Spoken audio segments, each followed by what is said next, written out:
Bonsoir, au sommaire de l'actualité alsacienne ce soir, un bus mobile baptisé Dentibus se déplace d'école en école pour prodiguer des soins dentaires. Sylvothérapie, trichothérapie et ronron-thérapie, ces tendances relaxantes se développent pour passer l'hiver sans stress. Et puis écoutez, un concert dans un bus, c'est au programme du festival Diversité à Colmar.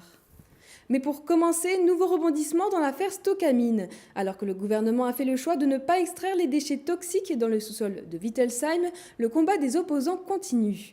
Depuis 2002, 44 000 tonnes de déchets industriels dangereux sont stockés dans une ancienne mine de potasse. La décision est très contestée par les élus, la population et les associations environnementales du Haut-Rhin. Le collectif des Stocamines, ses 14 associations et syndicats, tous se battent depuis 2010 pour enlever ces déchets. Ils ont organisé hier soir une réunion publique d'information. Marine Zis était sur place. La réunion devait débuter à 19h, mais la salle Grasgerd de Wittelsheim était pleine avant l'heure. Dans le public, des citoyens inquiets, révoltés parfois, et des élus des communes alentours. En maître de cérémonie, le collectif des Stocamines, encore écœuré par la décision prise ce lundi. Nous sommes indignés, atterrés de cette décision unilatérale d'un ministre qui n'a jamais daigné entendre les associations et la population. Plus de 40 000 tonnes de déchets industriels contenant de l'arsenic, du cyanure ou encore de l'amiante resteront enfouis dans l'ancien site minier de Wittelsheim. Ce que le collectif dénonce, c'est le risque de pollution de la nappe phréatique.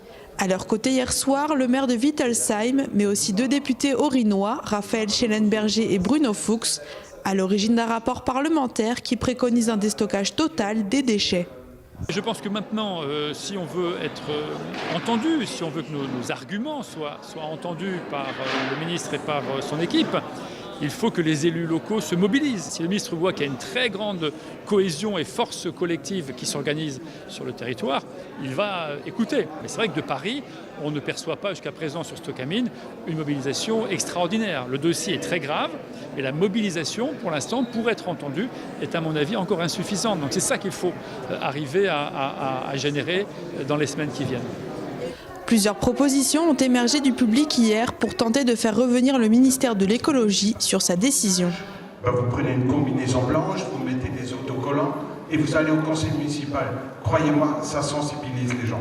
Voilà. D'autres suggestions ont été mises sur la table, comme installer une ZAD à l'abord de Stocamine, ou encore aller à la rencontre de François de Rugy, ministre de la Transition écologique et solidaire, qui doit se rendre prochainement dans le Haut-Rhin. On verra ce qu'on en fait, on a retenu les choses, mais ne croyez pas qu'on soit inactif. Là, on a fait circuler une lettre pour le ministre sous forme de pétition et puis on continuera. Quoi qu'il en soit, pour Raphaël Schellenberger, la mobilisation doit être totale car le temps presse. Si on ne commence pas rapidement le processus pour poursuivre le déstockage, on ne pourra plus techniquement le faire en assurant, et je crois qu'il faut qu'on en soit conscient aussi, des conditions de sécurité des travailleurs qui sont au fond. Parce qu'on travaille dans une mine à 500 mètres sous le niveau du sol, c'est des conditions difficiles. Et si on n'attaque pas rapidement le travail de déstockage, on sait qu'on ne pourra plus le faire parce que les galeries se referment.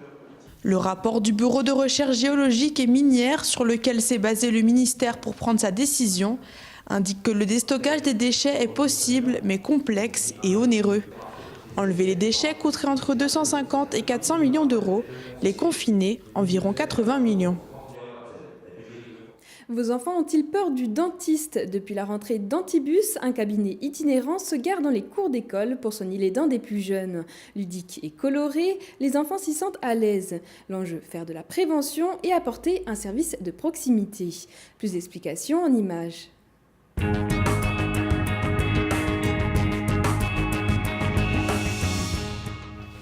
On va prendre un petit dentifrice à la pomme. Est-ce que tu aimes bien le goût de la pomme? Bon, bah ça va, j'ai de la chance. On commence en haut ou en bas? Qu'est-ce que tu préfères? En haut. Alors on y va. Tu reprends la bouche s'il te plaît, Lilia? Allez. Installée sur le siège du dentiste, Lilia se fait examiner les dents. Pourtant, elle n'est pas dans un cabinet de dentiste ordinaire, mais bien dans un bus spécialement équipé et installé dans la cour de son école. Ici, des chirurgiens dentistes accueillent les enfants et leur prodiguent soins et dépistage. Et pour changer l'image du dentiste, ils savent s'y prendre. On essaye de valoriser notre image. Moi, je leur dis, le dentiste, c'est l'ami des enfants, c'est l'ami des dents. Et c'est vrai que beaucoup d'enfants ont peur, donc on essaye de les mettre en confiance. On a des petits accessoires, des petites boîtes à musique, des bâtons de pluie pour essayer de les divertir. Et puis, on va à leur rythme. S'ils ne sont pas prêts pour le soin à la première séance, on fera un soin à la deuxième séance ou à la troisième s'il faut. À côté, Asiba est déjà passée par là. Elle raconte son détartrage avec enthousiasme. Au début, ils te touchent les dents avec un objet. Elles ont une petite brosse à dents avec les poils un peu durs. Elles te mettent du dentifrice. Elle te nettoie les dents. Je trouve que c'est bien, comme ça t'as pas besoin de beaucoup de se déplacer. Comme elle, 24 000 enfants vont se faire dépister et 800 se font soigner chaque année. Et les caries sont les premiers maux à traiter. À Strasbourg, les services de santé dentaire sont une priorité chez les plus jeunes. 3 cabinets dentaires fixes existent déjà à Cronenbourg, Lamennais et le Neuhof. L'enjeu, éduquer et promouvoir la santé. Au niveau des soins dentaires, c'est se brosser les dents, pas manger de sucre avant d'aller se coucher. Et les chirurgiens dentistes font aussi ce travail-là. Comme ils vont dans toutes les écoles, ils dépistent tous les enfants. Ils vont aussi les aider à avoir des bonnes dents. Donc ça, c'est la promotion de la santé. Ensuite, ils font du dépistage. Tous les enfants de Strasbourg vont avoir au moins une fois un dépistage de leur état dentaire. Et s'ils ont des problèmes de soins à réaliser, ils peuvent le réaliser dans ce bus. Ce service municipal de santé s'inscrit dans une longue pratique de la ville à développer une politique de santé adaptée aux plus jeunes. En 1902, elle a été la première à inaugurer une clinique dentaire scolaire. Avec ce nouveau bus, elle compte ainsi perpétuer cette tradition. Alors que la Saint-Valentin approche, la capitale alsacienne se pare de romantisme. Strasbourg, mon amour, revient pour sa 7e édition. Après MeToo et Balance ton port, difficile d'aborder le sujet de l'amour. Le programme est dévoilé, speed dating, exposition et concert. De quoi réchauffer le cœur des amoureux. Anna Britz.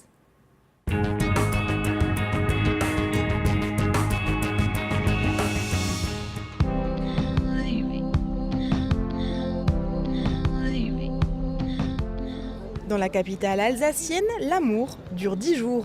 Pour sa 7e édition, l'opération Strasbourg Mon Amour va décliner une nouvelle fois le romantisme sous forme de rendez-vous dans toute la ville. Créé à l'origine pour attirer plus de touristes dans une période généralement creuse pour l'hôtellerie, l'événement séduit surtout les Strasbourgeois. L'an dernier, 55 000 personnes ont participé aux différents rendez-vous. Aujourd'hui, Strasbourg Mon Amour, c'est d'abord un événement qui plaît énormément aux Strasbourgeois et aux Alsaciens. Ils l'ont adopté, ils y viennent avec une grande régularité. Mais depuis peu, on se rend compte qu'on arrive de plus en plus à recruter des visiteurs qui viennent de la France et d'Europe entière pour l'événement. On a constaté qu'on est à plus de 45% de nuitées hôtelières sur la période de Strasbourg Mon Amour depuis la création de l'événement. Quand on est touriste, on n'a pas envie d'être vu comme un touriste et on essaye de trouver ce que les locaux vont apprécier. Et ce qu'apprécient les locaux, c'est les événements comme Strasbourg Mon Amour par exemple, et c'est pour ça que d'abord on se soucie de faire en sorte que les Strasbourgeois et les Alsaciens y soient heureux, parce que c'est ce qui donnera envie à des visiteurs du monde entier de nous rejoindre. Strasbourg Mon Amour est organisé conjointement par l'Office de tourisme de Strasbourg, la ville l'Eurométropole, l'agence Passe-Muraille et une centaine de partenaires. La programmation s'appuie sur des valeurs sûres et des nouveautés. Entre concerts, expositions, visites, speed dating dans des lieux uniques, certains transports, restaurants, hôtels, ponts et places de la ville se mettront aussi sous le signe de l'amour. Les grandes lignes de la programmation de Strasbourg Mon Amour pour cette nouvelle édition 2019, c'est vraiment toujours un café des amours place Kléber de plus en plus actif, de plus en plus dense. Il faut créer des surprises. Je pense là à la piscine de Lingelsheim qu'on ne connaît pas tous à Strasbourg et qui cette année ouvre ses portes le soir de la Saint-Valentin dans le cadre de Strasbourg Mon Amour pour une soirée aquazen. Donc ça veut dire concrètement qu'ils vont éteindre les lumières, mettre des petites lucioles un petit peu partout, mettre de la musique zen et on va pouvoir découvrir ce lieu de manière vraiment originale entre amoureux. Il y a d'autres nouveautés évidemment, elles sont nombreuses. L'Iceberg qui propose un speed dating le soir de la Saint-Valentin sur la glace. On a un grand concert dont on est très fiers qui est le concert de Lucasa qui rend hommage à Barbara sur la scène extraordinaire de l'opéra et ça c'est une vraie fierté. Rendez-vous du 8 au 17 février.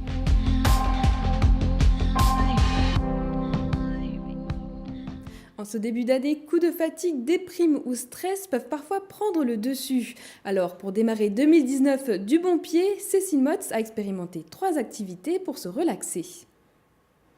Contre le blues de l'hiver, que diriez-vous de tester la sylvothérapie, la ronron-thérapie ou encore la trichothérapie ? 3 manières originales de s'évader et de se relaxer, en forêt au contact des chats ou avec des pelotes de laine dans les mains, à chacun sa méthode. Alors, ringard le tricot ? Pas du tout si vous poussez la porte de ce café. À Vendenheim, les rendez-vous café-tricot sont devenus un incontournable. Alors moi, je suis en train de tricoter des chaussettes. C'est le défi de l'année. On se libère l'esprit, on crée, on discute. Donc ça fait un petit moment que j'ai cette laine dans les cartons et je me suis décidée il y a une semaine. Ça me détend, ça me permet de prendre un petit peu mon temps dans un monde où tout va un petit peu vite. Que je fais autre chose que juste regarder la télé. C'est bien d'avoir quelque chose en main, de créer quelque chose. J'aime bien être créative. Stimuler sa créativité ou encore méditer, la trichothérapie permettrait aussi de diminuer les hormones de stress. Au fil des caresses, le ronronnement des chats agit comme une berceuse pour certains, un réconfort pour d'autres. Dans ce bar à chat strasbourgeois, les curieux et habitués viennent aussi pour se déstresser. Quand vous vous sentez pas trop bien, je veux dire, le chat le sent, donc ils vont venir vers chez vous, ils vont se coucher sur vous, ils vont commencer à ronronner et tout. Et on va se sentir un peu mieux et soulagé. Puis du coup, on pense au chat, on pense pas forcément à ses problèmes. J'ai 2 chats chez moi, justement. Je connais aussi, je suis d'accord avec le fait que ça apporte du confort et que ça réconforte quand on va pas bien. Pour moi, un animal, ça peut être apaisant. N'importe lequel, mais les chats, oui, pourquoi pas. Je trouve ça super sympa, leur présence, elle est douce, elle est câline, quoi, donc c'est super. Quand je m'endors, avant j'aimais bien avoir mes chats à côté de moi pour m'endormir. J'aime bien entendre leur ronronnement. Faire une pause, c'est aussi l'objectif de ce groupe de marcheurs. Ils s'essaient à la sylvothérapie. Connue pour ses fameux câlins aux arbres, cette pratique permet aussi de redécouvrir la forêt et de se reconnecter avec la nature. C'est un moment de relaxation et de recentrage sur moi. C'est un bonheur d'être venu là et de laisser toutes les préoccupations de la vallée derrière. Certainement mieux que les antidépresseurs. On respire et on oublie tout. Naturellement déjà, quand on est au contact de la forêt et des arbres, il y a déjà un bien-être qui s'installe. Ça fait descendre le cortisol, les hormones de stress. Et ça a bien d'autres fonctions, ça régule la tension artérielle. Mais voilà, il y a tellement de bienfaits. Alors pour contrer le stress ou pour chasser la grisaille, à chacun sa formule. Se rendre à un concert n'a rien de banal, mais dans un bus, c'est plus rare. École, HLM ou encore bus, de nombreux concerts sont organisés à Colmar jusqu'au 27 janvier. C'est dans ces lieux atypiques qu'a lieu le festival Diversité. Objectif, apporter la culture au plus près des habitants du quartier. Reportage avec Cécile Motz et Adeline Piron. Ça bougeait ce matin sur la ligne 1 du bus de Colmar. Rencontre insolite pour les usagers. Ils ont assisté à un concert itinérant. L'association Patacelle organise pour la 5e année le festival Diversité dans les quartiers prioritaires. Fini la routine, de quoi réchauffer l'ambiance. Ça met de l'ambiance et puis j'en ai déjà vu d'autres et je trouve que c'est pas mal pour les gens. C'est anormal mais c'est aussi beau, enfin, je veux dire, ce concept de pouvoir faire un concert dans un endroit un peu ordinaire. Le groupe Mossa et Zoya s'est invité avec ses guitares au milieu des passagers. Pour les 2 musiciens, jouer dans un bus est peu banal. Le duo aux accents musicaux différents a relevé le défi. Le plus difficile, c'est est-ce que les gens qui sont dans le bus, ils entendent avec les bruits des moteurs ce qu'on fait. Et puis les mouvements du bus, effectivement, on a fallu bouger quelques fois. Après, c'est agréable, je trouve qu'il y a un bon partage, on se retrouve dans un endroit à carré comme ça et jouer, je trouve ça super agréable, il y a un bon partage et un bon échange. Ouais, jouer dans l'espace public, c'est vrai que c'est toujours intéressant. Le concert itinérant a un objectif, favoriser l'accès à la culture pour tous. Rock, jazz, rap et blues touareg se mêlent aux discussions des usagers. Ces moments de partage et de rencontre permettent de décloisonner les univers et de battre la mesure le temps d'un voyage. Mais le festival, ce n'est pas seulement des concerts. C'est aussi de faire des ateliers scolaires. On intervient dans les établissements scolaires, que ce soit de la maternelle jusqu'au collège, pour favoriser le sens critique des écoliers, pour leur apprendre à découvrir toute forme de culture. Concert ou atelier, l'entrée est libre et pour les bus, un ticket suffit.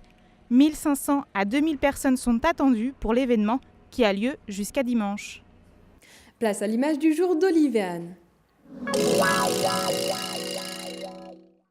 19 ans après ses débuts en championnat du monde des rallyes, Sébastien Loeb dispute cette année au volant de la voiture numéro 19 le rallye de Monte-Carlo au sein de sa nouvelle écurie Hyundai. Et après quelques soucis de pneus, le nonuple champion du monde alsacien a prouvé qu'il était toujours là en remportant une épreuve spéciale. Depuis, ses multiples fans se déchaînent sur les réseaux sociaux.